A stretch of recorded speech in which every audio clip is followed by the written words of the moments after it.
khona bazobaleka khona bazogaxela jikijela mpondo waza mpondo wesizwe khona bazobaleka khona bazogaxela jikijela mpondo waza mpondo wesizwe khona bazobaleka khona bazogaxela jikijela mpondo waza mpondo wesizwe.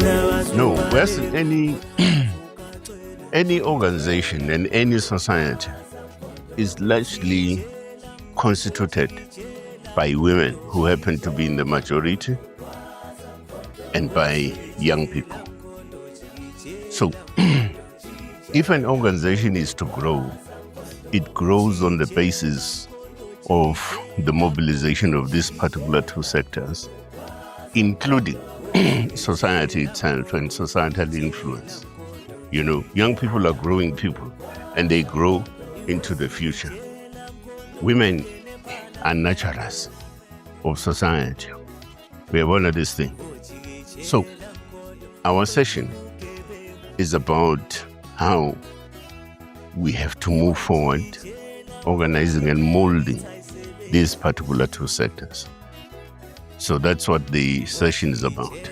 Yeah, njengoba usho ukuthi uchebe kasho ukuthi no organization, there's no organization that can be built without youth and women. We are the one who are always on the ground. You understand? Noma sisebenza kanzima singa supportwa financially, but isanyakazisa South Africa. Siyanyakazisa South Africa. Even 2024 ama-elections, especially manje njengoba sibhekene nama-elections. Yiso isikhathi sokuthi ngabe manje siyasupportwa sigijime ngendlela eyisimanga thina amakhosikazi asivilaphi. Asivilaphi kulala 2 hours sivuke singene ensimini. Uyabona, just if we can be supported. Sibizo ubaba nawo officials awazi ukuthi abizelweni nathi asahazi ukuthi sibizelweni kodwa thina sibona kuyithuba ke for thina. That is why ubaba athi ngifuna ama leagues wonke, because ubaba uyayazi importance ema leagues, uyayazi importance yama leagues. Yeah, that is why manje sijabule ngendlela esimanga ukuthi ubaba sesiyokhuluma inkinga zethu phambi kwababa, ukuthi yini esihlangabezana nayo singamakhosikazi, yini esihlangabezana nayo youth.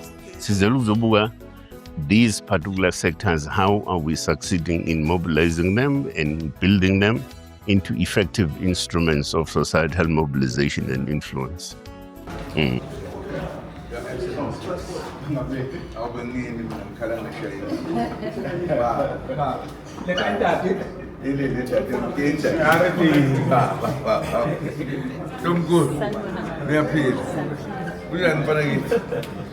Usasindile jela.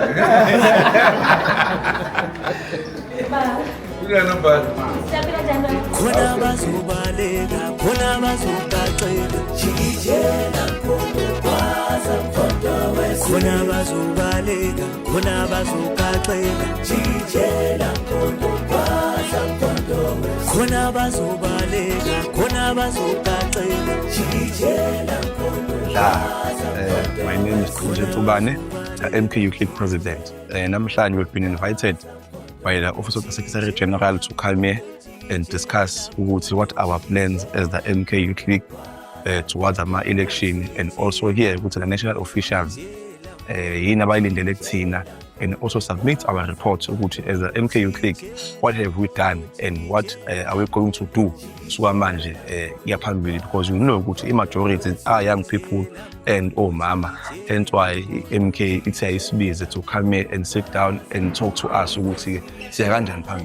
so far. That's what we know, but if we'll hear inside the plenary officials are in because we account to the officer that it's been a while since I've been in the SGO, but we have met the SG, Sakala partners, discussed as young people, and now to give a comprehensive report to the national officials what have we done in Seranja and Panbini.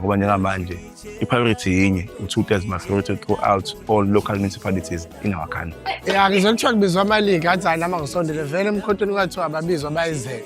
So ngisabambe lo line ukuthi ngizoyizela kule meeting nami ngiyangena. Ngoba la kuno-chair uzongivumela.